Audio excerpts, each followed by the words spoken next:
Sarajevo, 1993. Una donna attraversa la strada e stringe al petto un sacchetto di pane. Un colpo parte da una collina. La donna cade. E fin qui niente di strano, è la guerra. Ma se a sparare non fosse stato un soldato e se quel proiettile fosse costato l'equivalente attuale di 100.000 euro?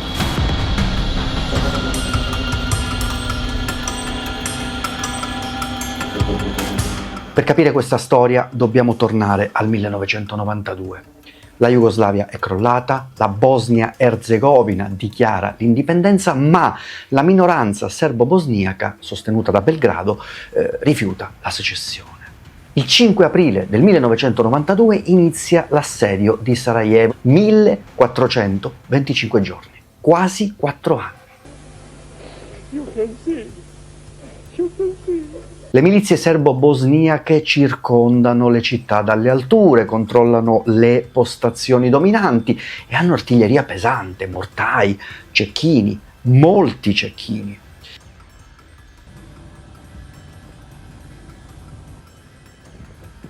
Alla fine dell'assedio il bilancio sarà di 13.952 morti, di questi 5.434 sono civili e almeno 500 sono bambini. Secondo alcune stime questo dato andrebbe addirittura triplicato, i bambini morti potrebbero essere oltre 1.600. Il 5 febbraio 1994 un colpo di mortaio colpisce il mercato di Marcale. 68 civili uccisi, 200 feriti. Ma oltre ai crimini di guerra documentati c'è qualcosa di più oscuro, qualcosa che per decenni è rimasto nel limbo tra leggenda urbana e un orrore indicibile.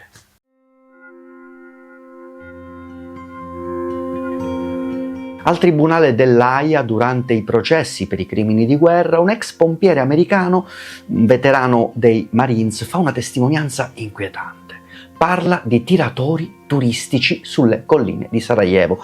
Hai sentito bene.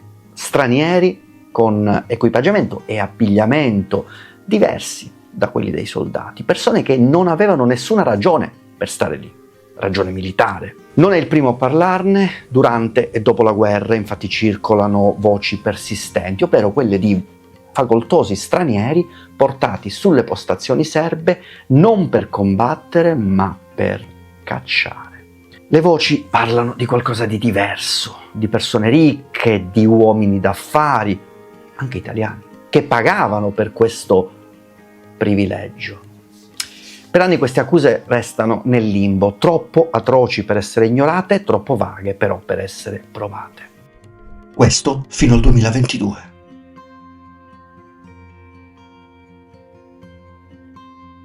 Il regista sloveno Miran Zupanic realizza Sarajevo Safari, un documentario che indaga proprio su queste accuse e si basa su 2 testimoni chiave. Il primo è Edin Subasic, un ex ufficiale dell'intelligence bosniaca.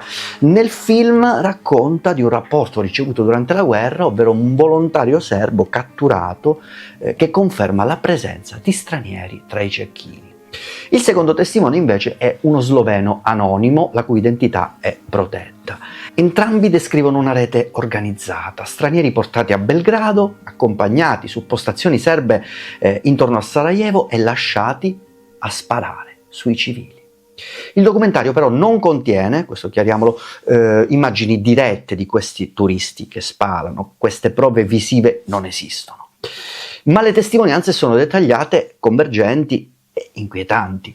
Il film fa il giro dei festival nazionali, viene proiettato all'Al Jazeera Balkans Documentary Festival e riceve l'attenzione dei media, ma l'impatto più importante arriva 3 anni dopo, qui in Italia.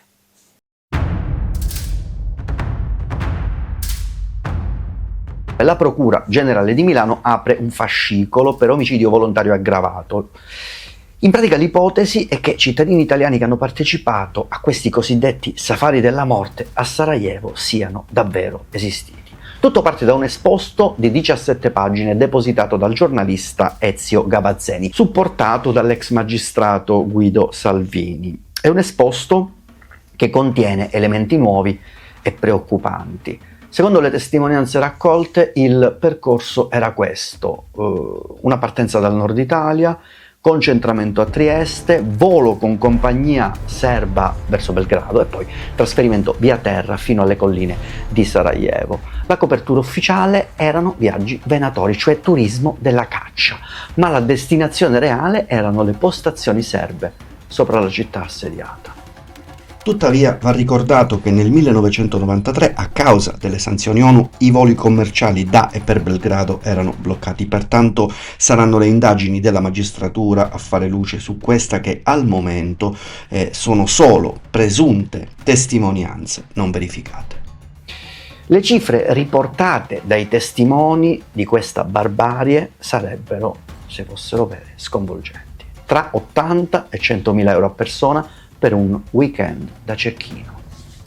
Con un dettaglio però ancora più agghiacciante: se il bersaglio era un bambino, il prezzo saliva.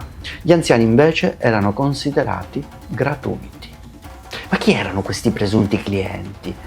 Ora, le testimonianze parlano di imprenditori facoltosi, di persone con reputazione da proteggere, appassionati d'armi, possibili legami con ambienti d'estrema destra. Circola anche qualche nome, ma nessuno al momento è stato formalmente indagato.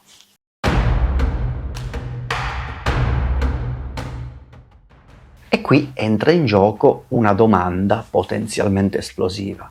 I servizi segreti italiani sapevano qualcosa? Secondo l'ex agente dell'intelligence bosniaca citato nell'esposto, alla fine del 1993 i servizi bosniaci segnalarono al SISMI, il servizio segreto militare italiano, la presenza di almeno 5 italiani sulle colline di Sarajevo, accompagnati per sparare ai civili. La risposta del SISMI arrivò, a quanto pare, 2 o 3 mesi dopo, nella prima metà del 1994. Il contenuto, secondo questo testimone, è questo: abbiamo scoperto che il safari parte da Trieste, lo abbiamo interrotto, non ci saranno più safari. Questo significa che esiste o potrebbe esistere un documento ufficiale del SISMI che conferma tutto: l'esistenza dei viaggi, la base logistica a Trieste e l'intervento per fermarli.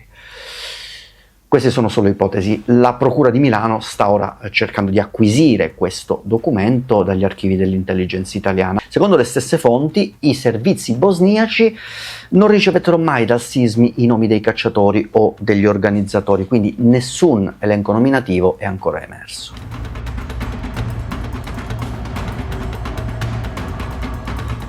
E allora cosa sappiamo con certezza? 1. Le testimonianze multiple e convergenti descrivono la presenza di stranieri paganti sulle postazioni serbe durante l'assedio. 2. Esistono riferimenti a scambi tra l'intelligence bosniaca e italiana nel 93-94 su questo tema, che in teoria proverebbero la veridicità di questa, ripeto, in teoria. 3. La Procura di Milano ha aperto un'inchiesta ufficiale che sta cercando di acquisire i documenti classificati. 4. Che non esistono ancora, perlomeno, prove visive dirette, cioè video o foto, che mostrino turisti cecchini nell'atto di sparare. E 5. Nessuno è stato formalmente indagato o incriminato. Tutto si basa, per ora, su testimonianze. Il governo bosniaco ha garantito piena cooperazione. Il console bosniaco a Milano ha dichiarato: siamo ansiosi di scoprire la verità su una questione così crudele e chiudere i conti con il passato.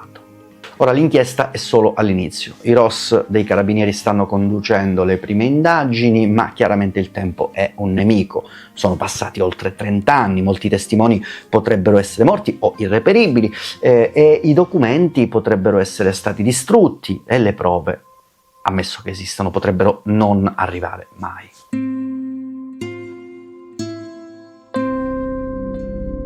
Se pensiamo a Sarajevo oggi, la immaginiamo come una città viva, luminosa, europea.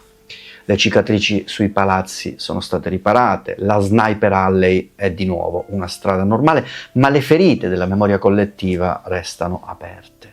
Per i sopravvissuti dell'assedio questa inchiesta non è solo giustizia, è un riconoscimento, è la conferma che l'orrore che hanno vissuto non era solo guerra, era in alcuni casi, e questo è terribile da dire, intrattenimento per ricchi, per turisti.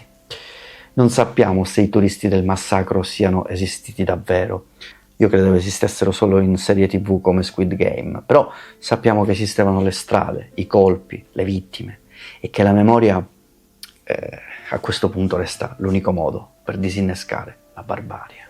Ad ogni modo questa è una storia che continueremo a seguire, se emergeranno nuovi sviluppi li condividerò qui sul canale. Nel frattempo fatemi sapere nei commenti se conoscevate questa vicenda e che cosa ne pensate, e se il video vi è piaciuto condividetelo o lasciate un like o iscrivetevi al canale. Noi ci vediamo in un prossimo documentario.